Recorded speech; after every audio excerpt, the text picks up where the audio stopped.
Hey, Wondrous Ones, Darren Austin Hall here with another Wisdom Warrior transmission, checking in on world events, cosmic energies with some spiritual insights, and coming to you from the shadows. Today, I am in Germany on my European tour, and I'm having my first taste of autumn for 3 years. I've been basking in southern climes in Costa Rica, and my life has chosen to be guided into Europe this autumn, and I did so not without a bit of trepidation, knowing that the astrology for this fall is very intense, and I am definitely feeling it here in Europe. It's been really a splendorous tour, but at the same time, it's been in my heart this heavy feeling that we are going to go through a really, really intense fall and winter as a human family, as great shifts start to really take place. And I'm here in Germany connecting with some old friends, and my heart is really just feeling them because there's a lot of fear here, a lot of unknowing just about what is going to happen in the future. Electricity bills are skyrocketing into levels that are not only unreasonable, but just flat out insane. And there's a lot of people here very worried about how they are going to put food on the table and keep warm through the winter. And then there's lots of strange tomfoolery happening in geopolitics right now with the sabotaging of the Nord Stream pipeline in Northern Europe. And there's fingers starting to point, big monstrous boys, as we call the political leaders, are pointing fingers at each other, and it's definitely escalating. There's a lot of things escalating, and a lot of people are very concerned here about the war in Ukraine, and it's palpable. And then, of course, prayers to all the Floridians in Southern America, that is the south of the United States of America, who are dealing with Hurricane Ian. It's absolutely shocking to see the footage, and we should all take some time today to send some prayers so that people can really be in safe spaces, and just sending them lots of healing energy as Gaia goes through her annual torrent of storm season. And I want to just share what came to me this morning in my meditation, my prayers, is that it is really, really, really important now that we start to treat our vibrational state, our state of being, as not just for ourselves, but for the collective. And I don't just mean the human collective, but for all creatures on this planet, and to also be a offering to Gaia herself. The ancients knew some very, very profound things about the nature of this world, and I've been tracking their wisdom for over a decade now, and probably the most radiant, inspiring wisdom that I've come to know is that this planet is a living goddess, a living being who also created humanity. And according to ancient texts, she is in a strangely fallen state. She fell from what is known as the Pleroma, the galactic center, and this was a willful mission that she went on to help sustain us, her divine children. And she turned from goddess into this planetary mother. And what's really interesting in these ancient texts is that they talk a lot about how humanity is crucial to what they call her correction, her realignment. And we really need to understand this on the level of what is known as interdependence and symbiosis. We are witnessing from a lot of the globalists in the world this push towards more and more of a techno-tyrannical governing system. And in some ways you could say that a lot of the things that are happening in the world with the collapse of the financial system and the food shortages, there's just a huge bunch of crises that seem to be dominoing all together as we enter into eclipse season, as all these planets go out of retrograde, it's going to be radical. And there is thoughts that this is all by design to usher in a kind of absolute devastation of the modern civilized world, so that a savior, a salvation in the form of Agenda 2030, this whole revision of our way of life, can be asserted, and will be asserted when things are so desperate that people are just crying out for, pleading for help from the governments of the world. And I want to share with anyone who is tuning in to not give any energy or heed to those governments that are wanting to push this agenda. This is not the way forward for humanity. This is in some ways an endgame scenario where humanity will be further developed as a transhumanist species interfaced with technology in our very bodies, so that we can be easily controlled. And it is up to us now, and a lot of the reason these events are happening too. Remember, we're now in a whole new dimensional reality. This is what's been prophesized: Aquarian Age, Ascension, 5D, whatever you want to call it. And what that means, and something I've been sharing, is that many things can be true at once. It's multidimensionality. So on one level, there is this initiated collapse, but on the other level, it's also a collapse to usher in a really united lament from humanity, a togethering to say no, to set up this deep energetic boundary to stop colonialism in its footsteps, because we've colonized the world, and now we're seeking to colonize our own bodies.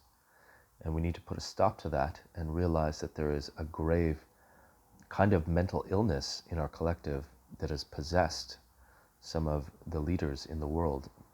And just like as if we were dealing with an abusive parent or an abusive friend, we need to set a boundary and say no. And from a distance, we can use our prayers, we can use our ceremonies to send healing to those people. And in the meantime, we need to start taking back our powers of vision, because this society that we've been living in, this matrix world, has been set up so that our powers of imagination and vision are taken from us. Instead, we are projected, we receive the projections of the media, the movies. All these things are thinking for us. But truly, we need to think for ourselves. We have access in our hearts to divine intelligence, and we are interfaced with the wisdom goddess herself, Gaia. And that's why the other thing that I want to stress as we go through these changes, it's very important to not lose heart and to hold that bigger picture, that this is an opportunity for us not to fall into the victimizations of, oh, poor us, look at how we're being just absolutely crushed by these circumstances. It's actually an opportunity for us to soul flex, to regain our sovereignty. The other thing I really want to invite people to do is to get in circles with your friends who are spiritually minded, and to create coherent vibrational fields of visioning the world that you really want to live in.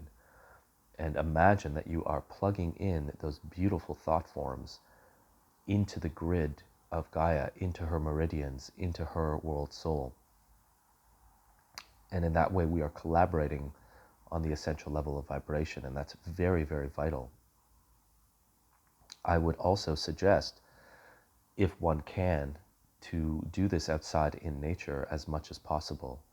And even for our own sanity, as we're just being under this deluge of negativity and fear right now, we need to go out to nature and tune in, because the minute you go out to nature, you will start to perceive that nature is essentially in a state of peace, that a lot of these circumstances are happening within the egoic human worlds that we've constructed on Gaia, not interfaced with her. And this is the great turning where we start to realize how to augment, to improve our societies, our technologies, so that they can reintroduce themselves reverently into the web of life, because that is the natural law on this planet. And nature is God.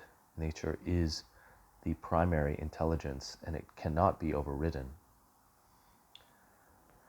This is very crucial as well because we have just come out of one of the most intense and grave psychological operations that our human species has ever experienced. And of course, what I'm talking about is the COVID-19 pandemic. As we now face the fact that a lot of the lockdowns, a lot of the evidence of the vaccines, all of this is showing that all the things that our governments told us were the right thing to do were actually the wrong thing to do.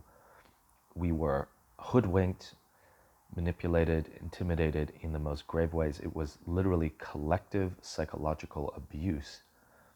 And people were manipulated into making decisions that we're now realizing were very poor. And I'm not judging here, I have compassion.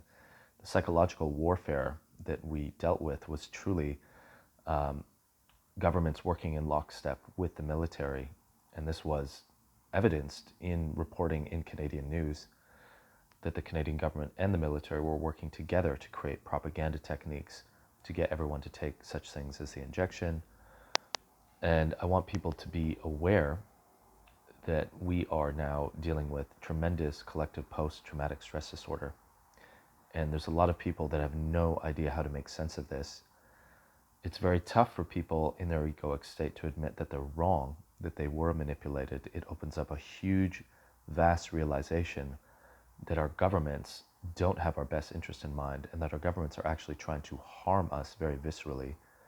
But that is the necessary step that a lot of people have to take. That was the step I had to take years ago when I came out of university studying media information and technoculture, and had an eye-awakening time for years studying war propaganda, false flags, disinformation, and realizing that there are forces within our governments, not absolute. Our governments have good, noble people in them as well, but there are sections of our collective that are very compromised and very malevolent and are working against our evolution. And we need to be aware of that in a sobering way, to not spiritually bypass this and to take a really hard look at what is going on the planet.